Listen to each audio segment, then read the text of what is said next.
আসসালামু আলাইকুম। রমজান স্পেশাল মন প্রাণ দুইটাই জুড়ানো একটি মজাদার ডেজার্ট রেসিপি আপনাদের সাথে শেয়ার করব। আজকে আমি তরমুজের জেলি বানাবো। এই মজাদার এই ডেজার্ট রেসিপিটা আপনাদের সাথে শেয়ার করছি, তাই পুরো রেসিপিটা দেখবেন আর অবশ্যই চ্যানেলটা সাবস্ক্রাইব করবেন। তাহলেই রেসিপিটা শুরু করি। চুলায় প্যান বসিয়ে দিলাম, তাতে আমি প্রায় অনেকটা পরিমাণ লিকুইড দুধ দিয়ে দিয়েছি। এখানে আমি লিকুইড দুধটা দিয়ে এখন ভালোভাবে জাল করে নিতে হবে। তার আগে আমি এখানে গুঁড়ো দুধ দিয়ে দিয়েছি প্রায় 2 টেবিল চামচের মতো, দিয়ে দিলাম চিনি 1.5 টেবিল চামচের মতো। এটাকে আমি চিনিটা পরিমাণ মতো দেওয়ার পর দিয়ে দিলাম আগার আগার পাউডার। এখানে আপনারা পরিমাণ মতো সবগুলো উপকরণ নিয়ে নেবেন। আর এখানে আমি গুঁড়ো দুধটা দিতে পারবেন, এতে গুঁড়ো দুধটা দিলে একটু খেতে বেশি ভালো লাগে। গুঁড়ো দুধটা নাও দিতে পারেন। দেখুন ভালোভাবে একটু জাল করে নিতে হবে। আর একটু দুধটাকে দেখুন অনেকটা পরিমাণ এভাবে জাল করে নেওয়ার পর এখন আমি লোতে করে রেখে দিব, যাতে ভালোভাবে এটা ঘন হয় এবং ভালোভাবে এটা জাল হয়, সুন্দরভাবে সবগুলো উপকরণ ভালোভাবে মিশে যায়। তাই আমি চুলার আঁচটা লোতে রেখে এরকম ভালোভাবে কিছুক্ষণ ঘন করে নিয়েছি। আপনাদের দেখিয়ে দিলাম। কিছুক্ষণ ঘরে করে রাখার পর এখন আমি এটাকে তুলে নিব। তুলে একটি পাশে রেখে দিব কিছুটা ঠান্ডা হওয়ার জন্য। আর দেখুন তরমুজগুলোকে এরকম কিউব করে আমি কেটে নিয়েছি। আর এই তরমুজের পরিমাণটা আপনারা মিডিয়াম দিয়ে দিতে পারবেন। এখানে আমি একটি টিফিন বাটি নিয়েছি, আপনারা যে কোনো মোল্ডে নিতে পারেন। এখন আমি দুধটা দিয়ে দিব।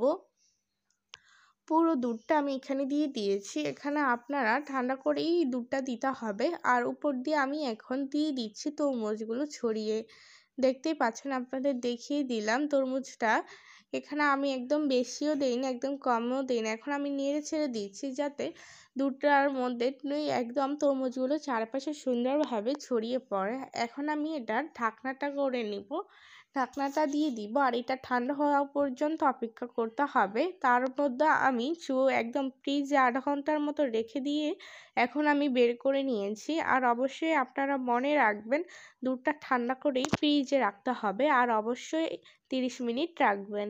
দেখুন এখন আমি 30 মিনিট পর বের করে নিয়ে এসেছি। এখন আমি একটি চাকুর সাহায্যে চারপাশটা একদম সুন্দরভাবে আলগা করে নিয়েছি। এখন আমি একটি থালার মধ্যে এটাকে পরিবেশন করব। আর অবশ্যই এটাকে সাবধানে বের করতে হবে, কারণ এটা ভেঙে যাওয়ার সম্ভাবনা রয়েছে। তাই আমি আস্তে আস্তে টিফিন বাটিটা থেকে এই মজাদার ডেজার্টটা নামিয়ে নিচ্ছি। আর এটা ঠান্ডা খেতে খুবই ভালো লাগে। দেখুন জাস্ট দেখতে কতটাই না লোভনীয় লাগছে। মাশাল্লাহ খেতে খুবই ভালো হয়েছে। তরমুজের এই মজাদার জেলি ডেজার্ট রেসিপিটা আমার কাছে খুবই ভালো লেগেছে। অবশ্যই আপনাদের কাছেও ভালো লাগবে। তাই পুরো রেসিপিটা দেখার জন্য আপনাদের অসংখ্য অসংখ্য ধন্যবাদ। তাই পুরো রেসিপিটা আমার লেখার জন্য কমেন্ট বক্সে জানিয়ে দিবেন কেমন লেগেছে। আর একটিকে আপনাদের কেটে দেখাচ্ছি কতটা একদম জমেছে আর কতটা দেখতে কতটাই না সুন্দর লাগছে। চারপাশে একদম তরমুজ ছড়িয়ে রয়েছে। দেখুন আপনাদের দেখিয়ে দিলাম। যদি রেসিপিটা ভালো লাগে অবশ্যই চ্যানেলটা সাবস্ক্রাইব করবেন। ভালো থাকবেন, সুস্থ থাকবেন। আল্লাহ হাফেজ।